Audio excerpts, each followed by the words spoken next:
Fala pessoal, resolvi vir aqui hoje 31 de dezembro, estou aqui em Israel na minha varandinha, eu chamo a varandinha das luzes por causa dessas luzinhas aqui que a gente tem na varanda, tá fechado porque tá frio, mas eu resolvi vir refletir um pouquinho nesse último dia do ano, não é letivo, né? O ano comercial a gente chama aqui em Israel, porque aqui em Israel a gente tem o Rosh Hashanah, que é o ano novo judaico, apesar que muita gente que está aqui também, de uma certa forma, sente esse ano novo não judaico, de 2023 para 2024, porque é um ano que comercialmente, globalmente, a gente sente essa parada também.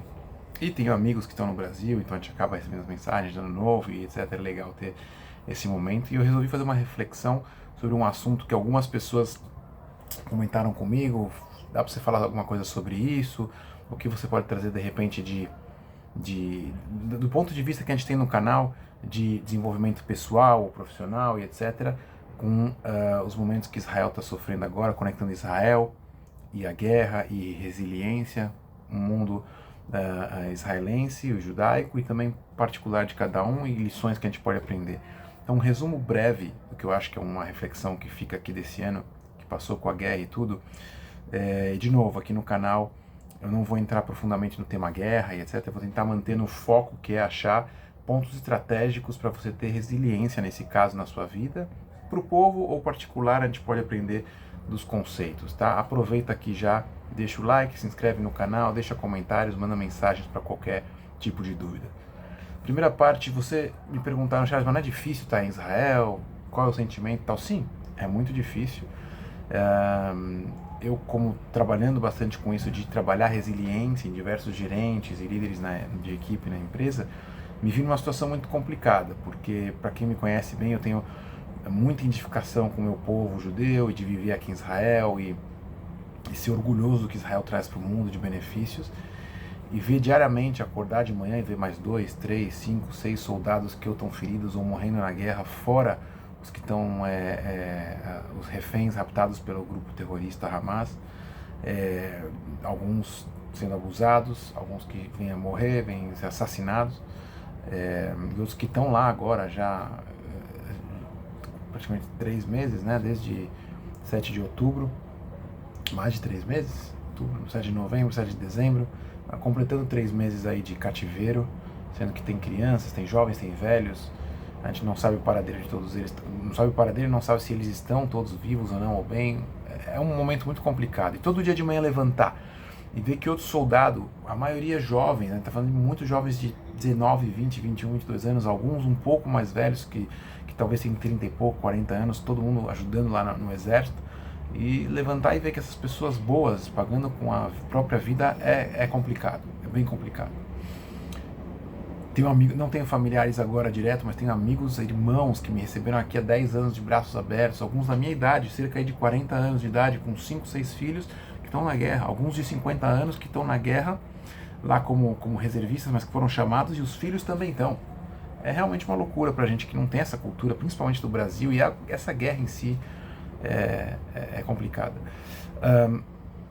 Então, sim, existe a dificuldade. E onde que eu começo o processo de resiliência de vez em quando, de reflexão, para tentar superar isso, ou pelo menos conviver de uma forma melhor com isso? Primeira coisa é a proporção, tá? Isso a gente aprende bem legal dentro do judaísmo, dentro da história judaica por si, tá? Não necessariamente da religião, mas identificando que existe uma essência na própria história como ela foi feita. Se você perguntar onde há 75 anos estavam os judeus e o povo de Israel, na Europa, muito próximo da aniquilação, certo? Antes da Segunda Guerra, durante a Segunda Guerra, o povo judeu quase aniquilado por 1/3 do povo aniquilado, os judeus, 6 milhões de judeus mortos na Segunda Guerra, e mesmo antes disso, a história do povo judeu, apesar de alguns momentos bons e pessoas de destaque, tiveram momentos bons de união ou de paz entre o povo judeu e outros lugares, etc., no Marrocos durante um tempo, em outros lugares. No geral, se você pegar o contexto, são histórias de perseguições, são histórias que depois da terceira geração, sempre os judeus tiveram que mover de um lugar para o outro por antissemitismo. Morriam-se aos milhares. Tá? Então, todas as gerações foram muito problemáticas para o povo judeu, desde 2000 anos atrás. Tá? Depois que os judeus foram expulsos de Israel, que se espalharam pelo mundo, sempre teve uma pequena presença em Israel, mas praticamente se espalharam, sempre foi muito difícil a vida dos judeus no exílio. Tá? E se você comparar com a proporção durante 2000 anos até os últimos 70 anos, era uma coisa.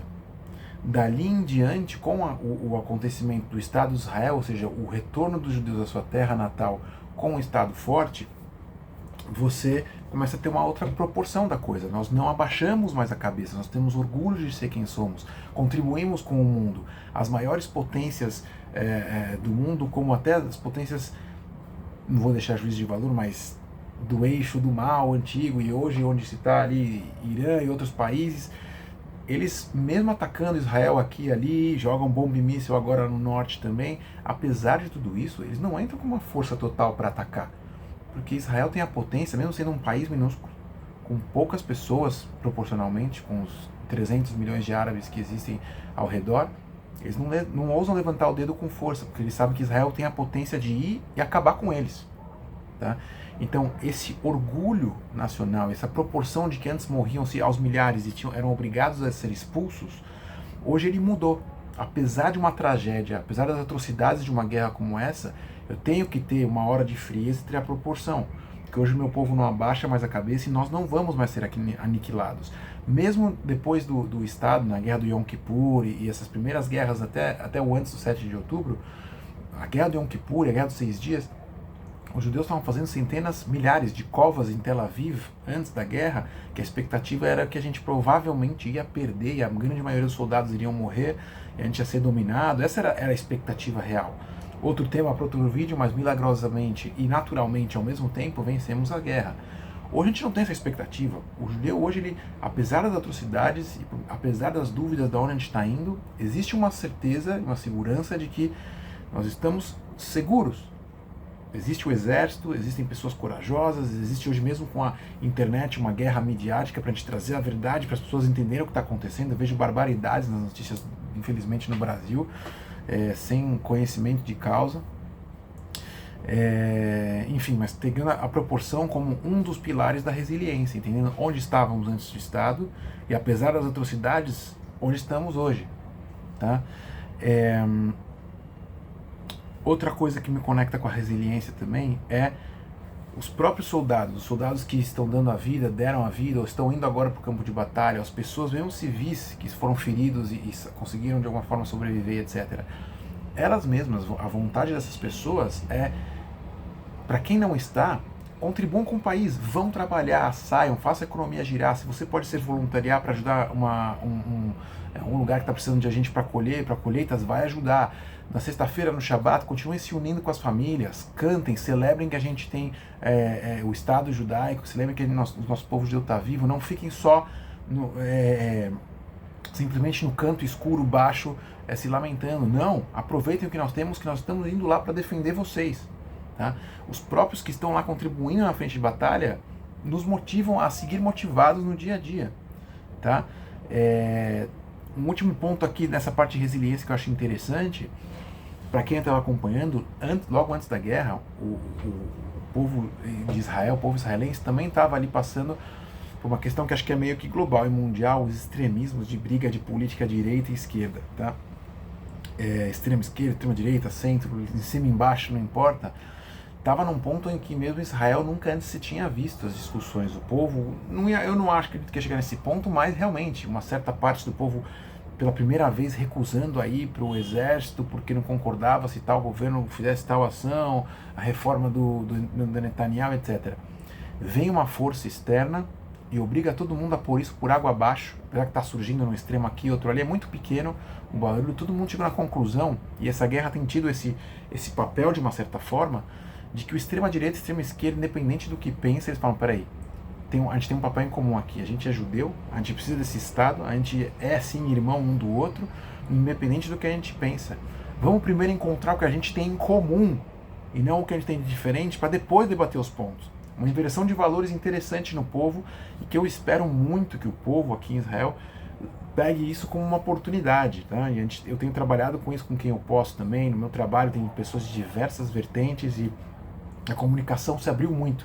Eu acho que existe a possibilidade de cada um entender melhor um ao outro dentro do povo, o ultra religioso com o ultra esquerdista e com o do centro. Existe uma conversa onde a gente tem que procurar onde a gente converge mais, não onde tem as diferenças. As diferenças têm que ser secundárias.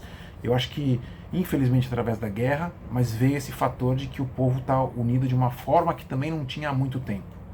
Tá? Isso sim, eu acho que é um ponto de resiliência para a gente. Tá? O último ponto que eu quero trazer, eu vou transcender um pouquinho para sabedoria judaica, porque algumas pessoas vêm para, Charles, mas você cumpre o judaísmo e etc, e você é idealista no ponto que você acredita que você vive na Geulah, na redenção.